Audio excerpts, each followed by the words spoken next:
Some investors might need an introduction to Vanuatu. Endre, tell us where it is and why you've decided to base yourself there. Okay, well, Vanuatu is an archipelago of 83 islands. It's about 2.5 hours from Brisbane, or the capital, to Port Vila, and about 3.5 hours from Sydney. It's about 3 hours from Auckland, and it's fairly close, about an hour from Fiji. And the reason I based myself there is I fell in love with it in 1997 when I went there on a cruise ship.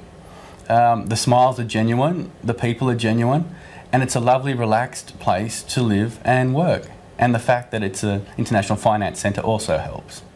How was FTM formed? What's the philosophy? Okay, FTM basically stands for Forget the Market. The whole concept behind it was to create an investment portfolio that could make money no matter what. That clients could basically take the lump out of their throats when they looked at the news, and instead of worrying about the Dow and everything else falling, they could be confident in knowing they will continue to make money irrespective of market conditions or direction.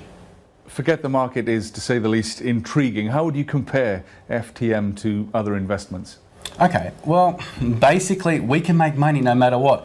If you looked at FTM, or the underlying investments in FTM, which have been around since 1997, from 1997 till July 2011, if you had your money in the Dow, you would have made 159% over that time with dividends reinvested. The S&P 500, 125 or 124% over that time. FTM would have made 472% during that time, while keeping the majority of the portfolio capital secured. Your investments are based on the benefits of medical receivables. Now, what are medical receivables? How does it work? Okay, medical accounts receivables. Imagine that somebody has a car accident and they need surgery. Well, the receivables company will fund that surgery now for them once they've conducted their due diligence, which, by the way, they tend to reject 3 out of every 4 cases they look at. But they fund the operation, any implants and anything else that's needed, and then they get paid by the insurance company at a later date, enabling the person to get back to work sooner and get on with their life sooner. Now, by doing that, they pay the hospitals and everything else at a slightly reduced rate and hold the receivables on average for 2 years and receive the money then. The receivables have been around since 1997 and never ever lost money, been tried and tested in some of the most difficult markets around. On top of that, we make sure that no more than 10% of the receivables are tied to any insurance company. And we have basically, for every dollar invested, $3 worth of receivables.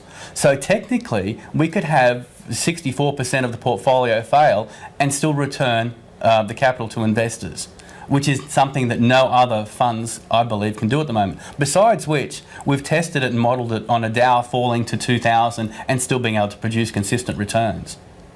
George, turning to you, you're Commissioner of the Vanuatu Financial Services Commission. What is your role? My role as Commissioner is to ensure that the financial services industry is internationally recognized as a reputable and a commercially attractive finance center. As we've touched on, Vanuatu might not be familiar to many viewers, so what's it like? Well, Vanuatu is a tropical paradise, nice sandy beaches, friendly people. And speaking of friendly people, the finance center was established in 1971, so we have 40 years of experience in the business. We have expertise in that area, so yes, Vanuatu is not only a special place to live in, but also to do business in. It certainly sounds like a special place, but what's the hard business case for basing your proposition in Vanuatu? Vanuatu has a history, 40 years of it, but it's also there is no direct taxation in Vanuatu.